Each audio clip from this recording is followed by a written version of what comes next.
So there's a three-letter word in Polish that is everywhere because it's an essential part of the way Polish works.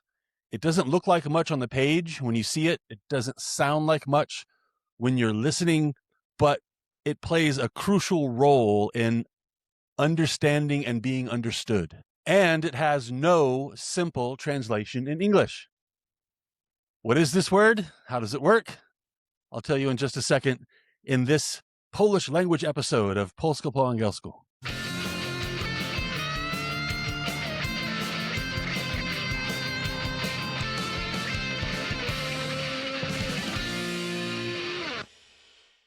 Okay, so it's a tiny word, but Polish is totally dependent on it for expressing many things, and lots of verbs need it to express the right meaning. The word is się. Now, a quick note on the pronunciation. Again, the proper way is się, like with a nasalized L at the end. But very often when you hear it in speech, it's just she, as opposed to się.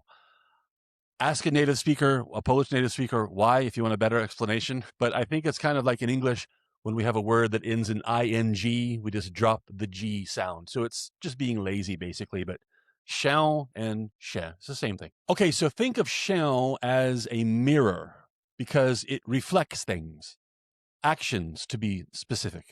Hey guys, sorry for the interruption, but I was just thinking, I like you, you like me, so can we make this official? Subscribe to the channel for more videos about Poland.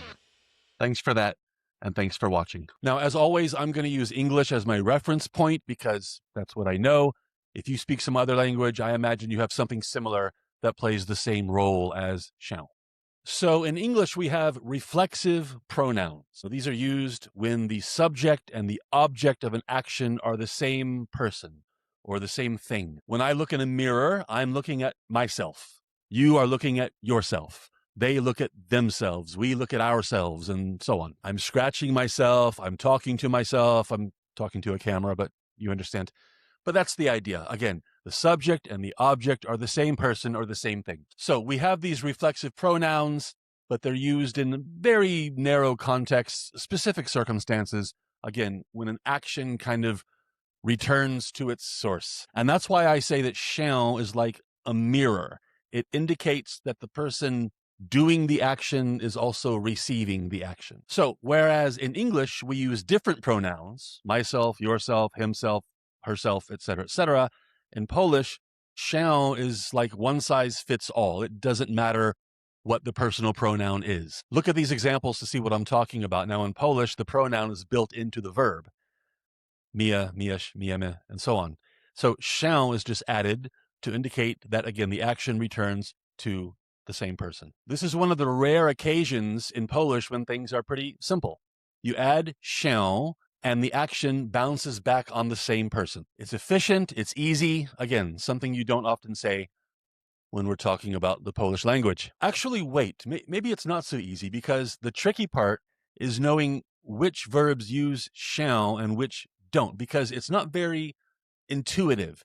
And Polish uses się with a lot of verbs that when you translate it in your head, it doesn't really make sense because a lot of Polish verbs are just married to się. They go together. It's a package deal.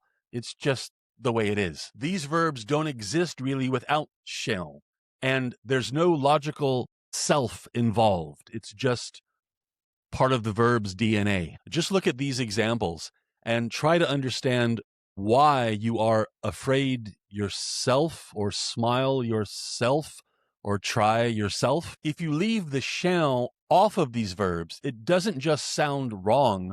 The sentence just doesn't make sense. But again, there are lots of verbs like this in Polish, and they go with się just because they do. Okay, so if the use of się stopped there, okay, it wouldn't be so bad, but we're just getting started. The challenge goes well beyond just learning which Polish verbs need the mirror that I mentioned earlier, even if it makes no logical sense that a mirror is needed. And speaking of logic, let's be fair for a minute here.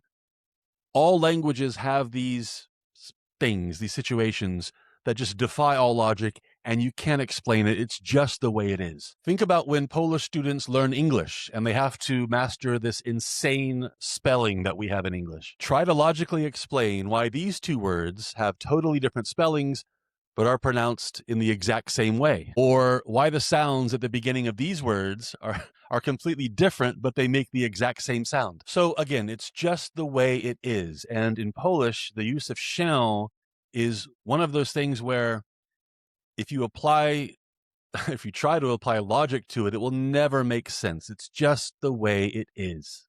Okay, so się isn't just about mirrors and actions coming back to the person or thing that started the action. It's also about connections. So in English, we need each other, something to show a mutual action, something that's going in both directions. We're looking at each other, they are helping each other, we are shooting at each other, whatever. Again, Polish just uses się. Look at these examples. Without that się, the meaning changes entirely.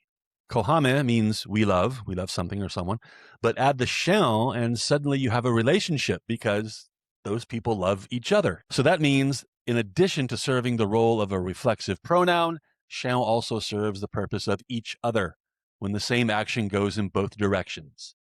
Not bad for a word that has no simple translation by itself. Here's another use of się that plays an important role in Polish grammar and expressions. Sometimes it's used when the who is removed from the sentence entirely.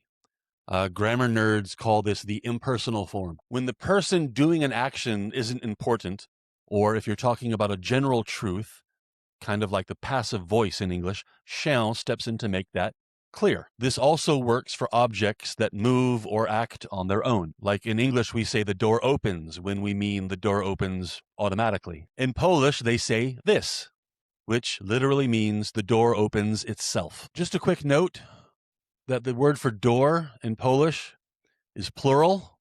So there's no door in Polish, only doors, for reasons that I don't get, and I stopped trying to understand this years ago. Okay, so one last use of się before we close the doors on this subject. Remember that się changes the direction of an action, and sometimes this can be used to change the meaning of a word in a desired, useful way. For example, the word uczyć means to teach, but uczyć się means teach yourself or to learn. The same here, pytać, to ask, or pytać się, to ask yourself, like to consider something. Here are some other examples to show what I'm talking about.